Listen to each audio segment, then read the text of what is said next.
అందరికీ నమస్కారం అండి. శైలజ వినిపించే కథల ఛానల్కు స్వాగతం.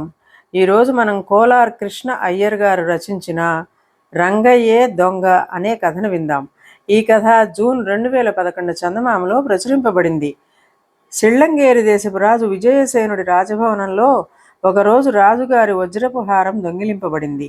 భవనంలో పనిచేస్తున్న రంగయ్య, గంగయ్య, భీమయ్య అనే సేవకులలో ఎవరో ఒకడు ఆ హారాన్ని దొంగిలించడానికి ఆస్కారం ఉంది. కానీ ఎవరు వీరిలో దొంగ అన్నది తెలియలేదు. రాజు ఆస్థాన జ్యోతిష్కుని పిలిపించి ఆ ముగ్గురిలో దొంగ ఎవరో నిర్ణయించమన్నాడు. జ్యోతిష్కునికి దొంగను ఎలా కనిపెట్టాలో తెలియలేదు. మరుసటి రోజు లోపల దొంగ ఎవరో చెప్పమని రాజు ఆదేశించాడు. చెప్పకపోతే ఉన్న పళాన ఉద్యోగం ఊడిపోతుంది. జ్యోతిష్కుడు తికమక శాస్త్రి విచారణలో పడ్డాడు. తికమక శాస్త్రి కుమారుడు తిక్కశాస్త్రి చాలా తెలివైన కుర్రవాడు. తండ్రి సమస్యను మరుసటి రోజు తెల్లవారేలోగా తీరుస్తానని తండ్రిని ఓదార్చాడు. ఆ రోజు రాత్రి తిక్కశాస్త్రి రంగయ్య ఇంటికెళ్ళి రంగయ్యతో, రంగయ్య, మా నాన్న వజ్రభారం దొంగ ఎక్కడ దాచాడో మంత్ర అద్దంలో కనిపెట్టాడు. మన రాజధాని ఉద్యానవనంలో రాగి చెట్టు ఉంది కదా, అక్కడే ఖచ్చితంగా దాచాడు.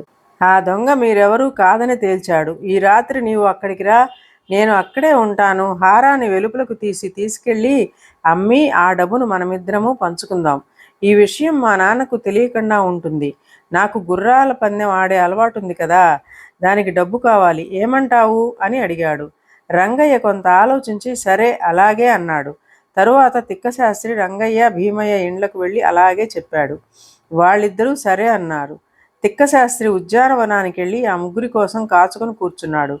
కొంతసేపటికి గంగయ్య, భీమయ్య వచ్చారు. కానీ ఎంతసేపటికి రంగయ్య రాలేదు.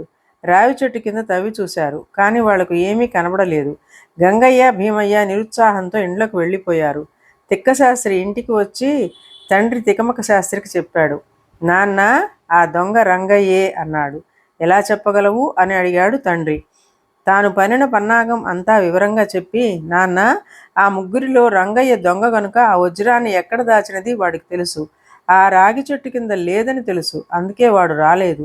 గంగయ్య, భీమయ్య అమాయకులు గనుక తిక్కశాస్త్రి మాటలు నమ్మి దురాశతో వచ్చారు అని వివరంగా చెప్పాడు. మరుసటి రోజు రాజుగారితో తన కుమారుడు తిక్కశాస్త్రి ఎలా దొంగను కనిపెట్టింది తికమక శాస్త్రి వివరంగా చెప్పాడు. రంగయ్యను రాజభటులు 4 దెబ్బలు తగిలించేసరికి తానే దొంగిలించానని అంగీకరించి దాచిన వజ్రాల దండను తెచ్చి ఇచ్చాడు. రంగయ్యకు కారాగార శిక్ష పడింది. రాజు తిక్కశాస్త్రి తెలివికి మెచ్చుకుని అతడిని ఆస్థాన అపరాధ పరిశోధనాధికారిగా నియమించి సత్కరించాడు. ఇదండి కథ. ఈ కథ మీకు నచ్చినట్లయితే లైక్ చేయండి, షేర్ చేయండి, కామెంట్ చేయండి, సబ్స్క్రైబ్ చేసుకొని నన్ను ఎంకరేజ్ చేయండి. నమస్కారం అండి.